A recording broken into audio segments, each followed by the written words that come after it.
अभी तक कोई ऐसा माई का लाल नहीं मिला जो मुझसे जीत पाए। वो दिन कभी नहीं आएगा जब मुझे हार का स्वाद चखना पड़ेगा। डर नाम का कोई वर्ड उस डिक्शनरी में है ही नहीं जो आपने मुझे दी है। आप चिंता मत कीजिए, आपके बेटे को कभी कोई हालात हरा नहीं सकता। ये वो चंद लाइनें हैं जिसे एक भारत माता के वीर सपूत ने अपने पिता को लिखे पत्र में लिखा था। ये वीर सपूत कोई और नहीं, कारगिल युद्ध में शहीद हुए कैप्टन अनुज नैयर की कहानी है, जो 26 जुलाई को कारगिल युद्ध में शहीद हो गए थे, यानी आज से ठीक 25 साल पहले। इस 26 जुलाई को इस युद्ध के 25 साल पूरे हो रहे हैं। ऐसे मौके पर हम उस वीर की कहानी बता रहे हैं जिनका कारगिल युद्ध जीतने में बहुत बड़ा योगदान रहा, या फिर यूं कहें कि जिनकी वजह से हम जीते तो गलत नहीं होगा। तो आइए जानते हैं इस रिपोर्ट में शहीद कैप्टन अनुज नैयर के बारे में।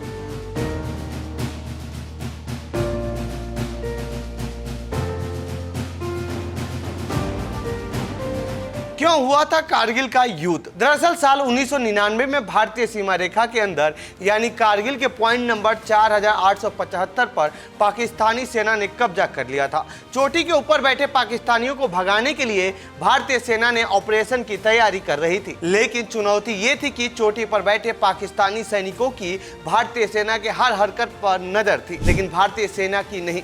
सेना चढ़ाई करती तो ऊपर बैठे पाकिस्तानी सेना के निशाने पर भारतीय सैनिक आ जाते, लेकिन भारतीय सैनिकों ने इसका तोड़ निकाल लिया और कारगिल युद्ध की चोटी पर रात के अंधेरे में चढ़ने का प्लान बनाया और इस ऑपरेशन की जिम्मेदारी सौंपी गई 17वीं जाट रेजिमेंट को, जिसका नेतृत्व कर रहे थे 24 साल के अनुज नैयर। 6 जुलाई 1999 की शाम जाट बलवान जय भगवान नारे के साथ कारगिल की चोटी पर अनुज नैयर की टीम ने चढ़ाई कर दी।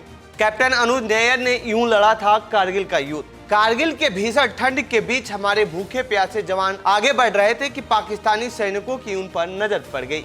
फिर क्या था, पाकिस्तानी सेना की तरफ से फायरिंग शुरू हो गई।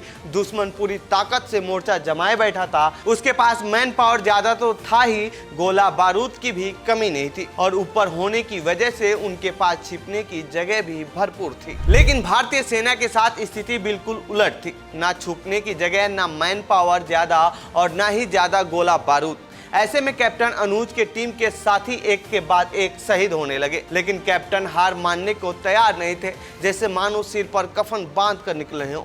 खुद घायल थे लेकिन आगे बढ़ रहे थे।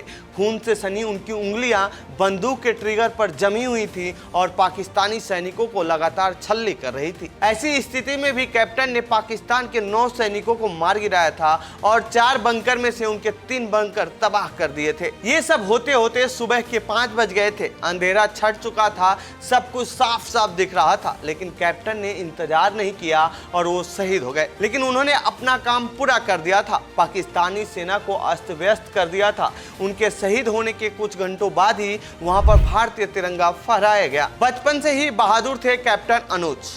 कैप्टन अनुज का जन्म 28 अगस्त 1975 को दिल्ली में हुआ था। उनके पिता एसके नैयर प्रोफेसर थे। मां मीना नैयर दिल्ली यूनिवर्सिटी की लाइब्रेरी में काम करती थी। अनुज की मां अपने बेटे को याद करते हुए मीडिया को बताया कि अनुज बचपन से ही बहादुर थे।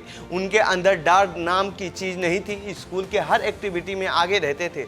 पढ़ाई के साथ साथ वो स्पोर्ट्स में बढ़ चढ़कर हिस्सा लेते थे। स्कूल के समय से ही उन्हें सेना और गन में बेहद दिलचस्पी थी। चूँकि उनके दादा भारतीय सेना में थे और कैप्टन उनसे काफी अटैच थे, जिसकी वजह से उनके अंदर सेना ज्वाइन करने की चाहत उत्पन्न हुई थी। उनकी मां आगे बताती हैं कि एक रोज उन्हें चोट लग गई थी। चोट इतनी गंभीर थी कि 22 टाँके लगे थे। तब उन्होंने बिना एनेस्थीसिया का इंजेक्शन लिए ही ऑपरेशन करा लिया था। उनकी बहादुरी देख डॉक्टर भी अचंभित रह गए थे। पहले अटेम्प्ट में ही एनडीए में हुए थे सिलेक्ट। 12वीं की परीक्षा पास होने के बाद कैप्टन अनुज ने एनडीए के पहले अटेम्प्ट में ही सिलेक्शन हो गया। यही नहीं, उन्होंने होटल मैनेजमेंट और national institute of fashion technology यानी निफ्ट की परीक्षा में भी अच्छी रैंक हासिल की थी। लेकिन उन्होंने आर्मी ज्वाइन किया। साल 1993 में उनकी ट्रेनिंग शुरू हुई। 1997 में वे कमिश्नड हुए। 2 साल बाद यानी 1999 में कारगिल की जंग छिड़ गई और अनुज को जंग के लिए बुलावा आ गया। उनसे आर्मी ज्वाइन करने के बाद जब मीडिया ने पूछा कि आपने आर्मी क्यों ज्वाइन की है, इसके पीछे क्या वजह है, तो उन्होंने कहा था कि मैं देखना चाहता हूँ सियाचिन ताकतवर है या फिर मैं। सगाई हो गई थी, अब शादी होनी थी।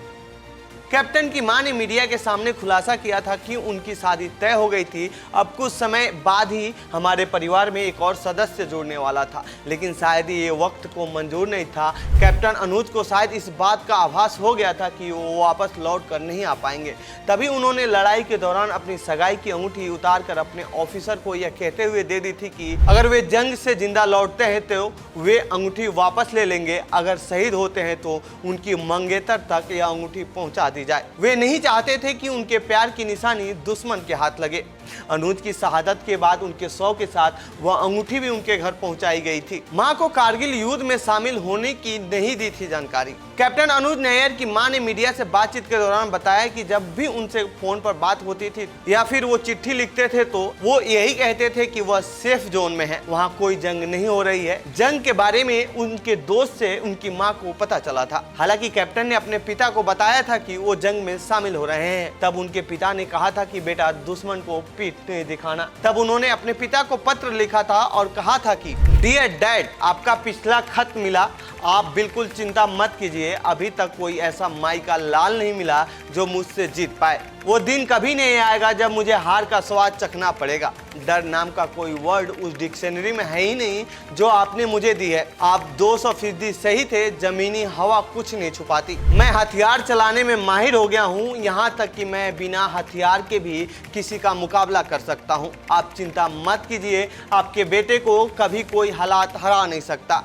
मुझे सिर्फ आपकी चिंता लगी रहती है। आप लोग अपना ध्यान रखें। आपकी अगली एनिवर्सरी हम साथ मनाएंगे। पिता के नाम लिखा कैप्टन अनुज नैयर का ये आखिरी खत था। तो ये थी कैप्टन अनुज नैयर और कारगिल युद्ध से जुड़ी हमारी रिपोर्ट। आपको कैसी लगी ये रिपोर्ट कमेंट बॉक्स में बताएं। साथ ही इस पूरे मामले पर आप क्या कहना चाहते हैं कमेंट बॉक्स में लिखें। बाकी देश दुनिया की खबरों के लिए बने रहिए जनसत्ता के साथ। धन्यवाद।